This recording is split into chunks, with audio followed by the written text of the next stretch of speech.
ஈசத் தர்ஜுமாவின் அசிங்கங்கள் என்ற தலைப்பிலும் இறைவனுக்கு உருவம் உண்டா என்ற தலைப்பிலும் விவாதம் நடந்தது ஏன்?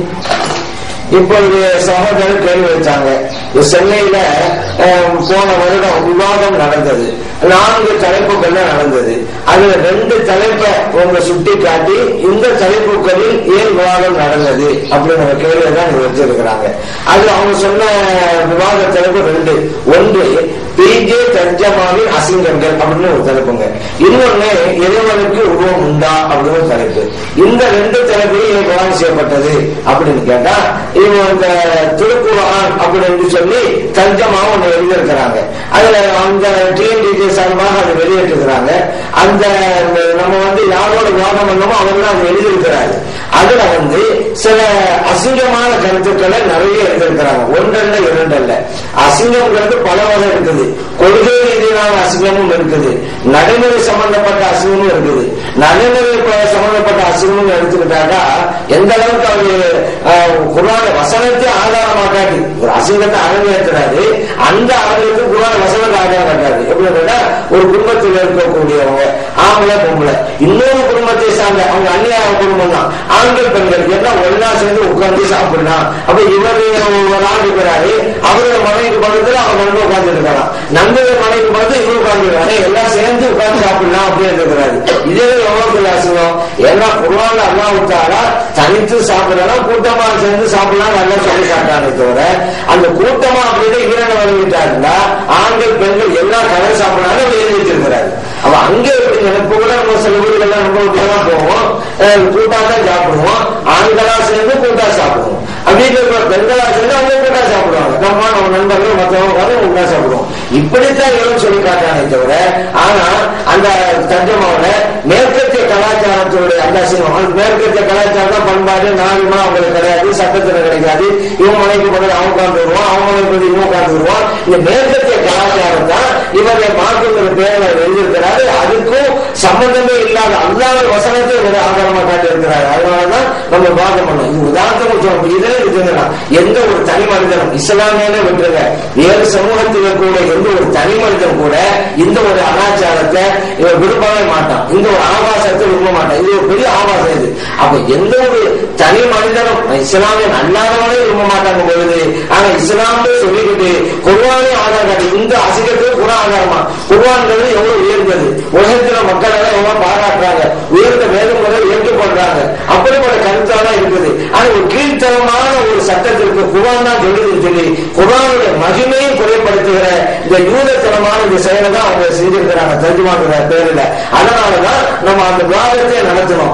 அதுக்கு பிறகு மிகப்பெரிய மாற்றங்கள் ஏற்பட்டு இருக்கிறது. இவ்வளவு பெரிய மோசமா இருக்கான்னு சொல்லி மக்கள் திரும்பி திரும்பி வந்துகிட்டு இருக்கிறாங்க. சிலங்க மாட்டு கொலை மக்கள் வந்துட்டு இருக்கிறாங்க. நோக்கமும் அதுவாகத்தான் இருந்தால் நிலையில இருக்குது. அடுத்து உறவு சம்பந்தப்பட்ட நேரத்தில் சொன்னாங்க இஸ்லாத்தினுடைய அடிப்படை கொள்கையே இறைவனுக்கு உருவம் இல்லை அப்படிங்கிறதுதான். இந்த கொள்கையை கொண்டு வர்றதுக்கு தான் அதே நாம் சொல்லதாக சொன்னோம். படாத பாடுபட்டாங்க, சித்திரங்களை சுமந்தாங்க, துன்பங்கள் துயரங்களை அனுபவிச்சாங்க இந்த ஒரு கொள்கைக்காக. ஏன்னா அந்த காலத்து மக்கள் எல்லாம் இந்த உருவ வழிபாடு கொள்கைகளோட இருந்தாங்க. ஒரு நாளைக்கு ஒரு தெய்வம் ஒரு விக்கிரகம் அடிப்படையில் எல்லாம் அவங்க வழங்குறாங்க. காபாக்குள்ள அந்த சிலையெல்லாம் வச்சிருந்தாங்க. நபி நாம் ஸல்லல்லாஹு அலைஹி வஸல்லம் போது மக்கா வெற்றியும் போது அந்த காபாக்குள்ள இருந்த அந்த விக்கிரகங்களை எல்லாம் வெளியெடுத்து போட்டு உருவமற்ற இவனை வழங்குங்கள் அப்படின்னு சொன்னாங்க. அதே போல பாருங்க நபி நாம் ஸல்லல்லாஹு அலைஹி வஸல்லம் போது கடைசி ஹஜ்ஜும் போது ஹஜ்ஜத்துல் வதா முக்கியமான பிரசனை நிகழ்த்துறாங்க. அதுல சொன்னாங்க அருமை தோழர்களே, ஐயாவும் ஜாலியா காலத்து மக்களுடைய மூட பழக்க வழக்கங்களை எல்லாம் என்னுடைய காலுக்கு கீழே போட்டு புதைத்து விட்டேன் அப்படின்னு சொன்னாங்க. அப்ப உருவ வழிபாட்டு முறைகள் எல்லாம் காலுக்கு கீழே போட்டு புதைக்கப்பட்டது. ஆனா வஹாபிகள் மறுபடியும் தோன்ற நினைக்கிறாங்க. நபியம் ஸல்லல்லாஹு அலைஹி வஸல்லம் காலத்துக்கு முன்னாடி இருந்த அந்த முஷ்ரிக்குகள் மக்களுக்காக எந்த கொள்கையில் இருந்தாங்களோ அந்த கொள்கையை உருவாக்குறது படாத பாடுபடுறாங்க. அதுக்கும் சில இளைஞர்கள் அப்பாவி இளைஞர்கள் பல்கலை ஆகிட்டாங்க. அந்த இளைஞர்களும் இன்னைக்கு சரியான பாதையில இல்லாம அவங்க வழிகேட்டில இருக்கிறாங்க, மறுமையை இழந்து நிற்கிறார்கள். இவங்க சில பேர் நம்பி இவங்க சொல்ற சரியாத்தாம நம்புறாங்க. ஆனா அவ்வளவு இஸ்லாத்துக்கு விரோதமானது, இன்னும் சொல்லப்போனா யூதத்தனமானது. இப்ப இறைவனுக்கு உருவழிபாடுங்கிறது யூதத்தனம். இமாம் நபி ரஹ்மத்துல்லாஹி ரஹ்மத்துல்லாஹி சொல்றாங்க, அத்தஜ்ஸீம் இறைவனுக்கு உருவம் கற்பித்தல் என்பது மதுஹபுல் யஹூதியா, யஹூதியர்களுடைய மதம் என்று இமாம் நபவி ரஹ்மத்துல்லாஹி அவங்க சொல்றாங்க. யூதர்களுடைய கொள்கையாக இறைவனுக்கு உருவம் கொண்டிருக்கிறது. இந்த மகாபீரரும் இந்த டிஎன்டிஜே நம்ம வாழ்ந்தார்கள், அவங்களே இறைவன் உருவம் கொண்டிருக்கிறாங்க. யஹூதியுடைய கொள்கை தான் இவர்கள் இருக்கிறது.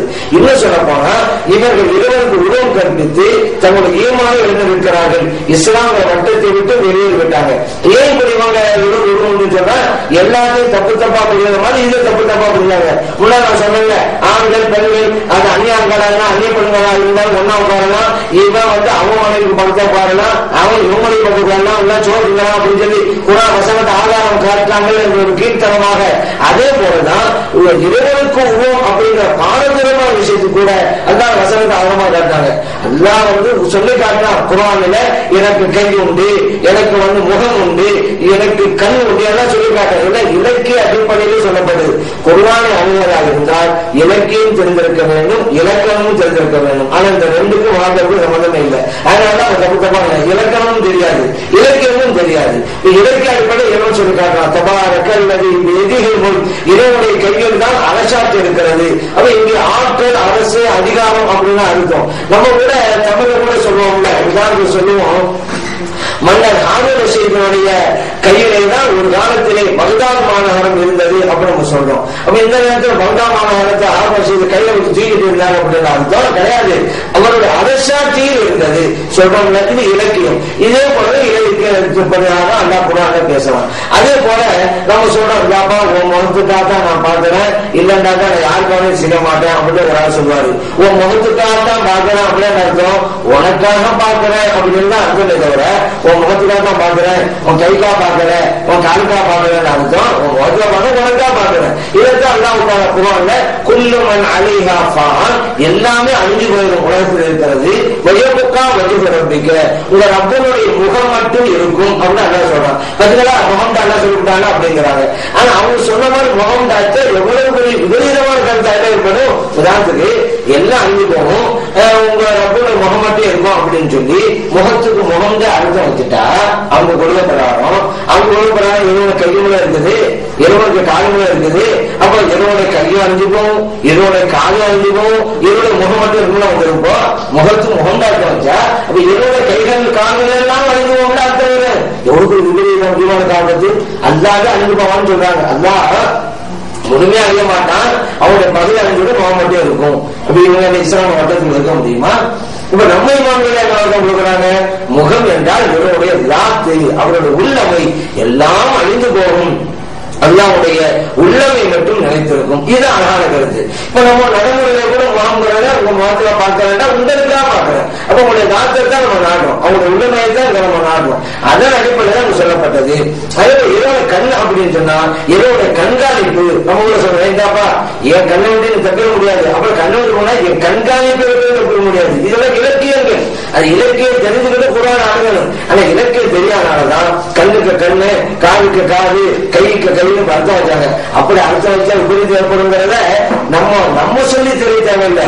குர்ஆனுடைய இன்னொரு வசனத்தை படிச்சு பார்த்தாலே தெரியும். அல்லாஹ் ஒருத்தர் சொல்றான், வலா தஜஅல் யதக மக்லூலத்தன் இலா உனக்கிக்க, உங்களுடைய கையை கழுத்துல கட்டிட்டு இருக்காதீங்க. வலா தபசுத்துஹா குல்லல் பஸ்தி, உங்க கையை விரையா விரிச்சிடாதீங்கிறான். கையண்டா கையெல்லாம் அர்த்தம் சொல்லி இந்த கையை அர்த்தம் வைக்க முடியுமா? அப்ப கையை ஒரு கழுத்துல வைக்காதீங்க அப்படின்னு சொன்னாக்கா கையை கழுத்துல வைக்க கூடாதா? அதான் தடை செய்யறானா?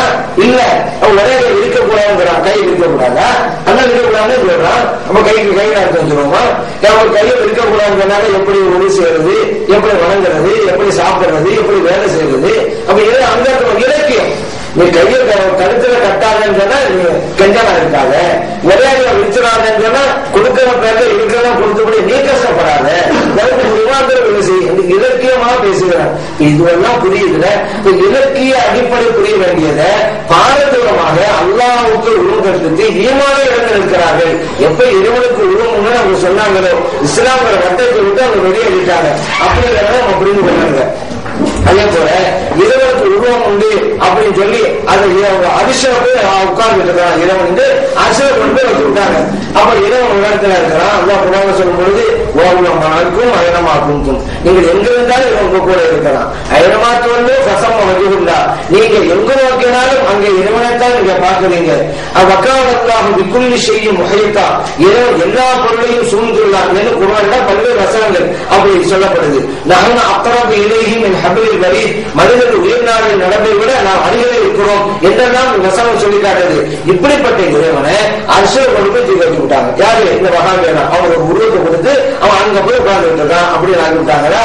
அது எவ்வளவு பெரிய விபரீத அர்த்தம் தரும் அப்படின்னு கேட்டா, அந்த மறுமை நாளில போக்கவும் எழுமையின் சமானியா அல்லாஹ் தஆலா சொல்றான்.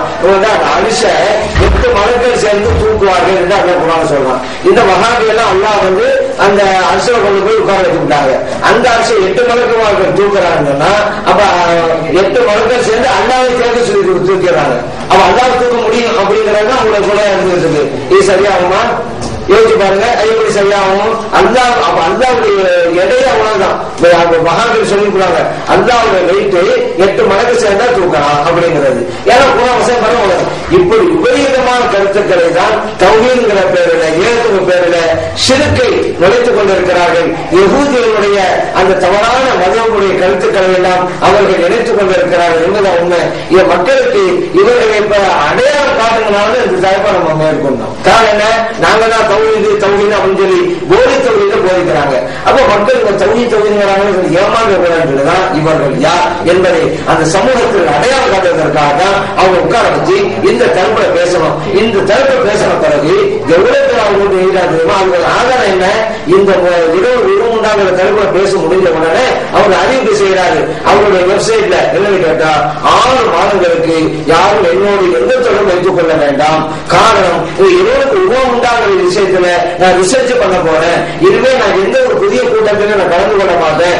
ஏற்கனவே ஒப்புக்கொண்ட மட்டும் கலந்து கொள்வேன் என்று அறிக்கை விடுகிற அளவிற்கு பாதிப்பு ஏற்படுத்தி விட்டு அந்த அளவுக்கு. ஏன்னா மக்கள் அவர்களை சார்ந்த அவர்கள் நல்ல கருத்தை தான் சொல்ல ஏற்றுக்கொண்டவர்களை கூட இந்த விஷயத்தை உணப்படாது. என்ன நீங்க காதலோடு கூட எங்கிட்ட வந்து சேர்க்கிறீங்க? அது தௌஹீத் சொல்லி கொடுத்த பல வினாக்கலைகள் அங்கும் இங்கு வந்த உடனே இதிலிருந்து தப்பிப்பதற்காக 6 மாதங்கள் என்னோடு யாரும் தொடர்பு கொள்ள வேண்டாம் என்று ஒதுங்கி கொண்டு விட்டார். இது ஒன்றே ஆதாரம் அவர்கள் மிகப்பெரிய பின்னடைவை ஏற்படுத்தி விட்டது அப்படிங்கிறது.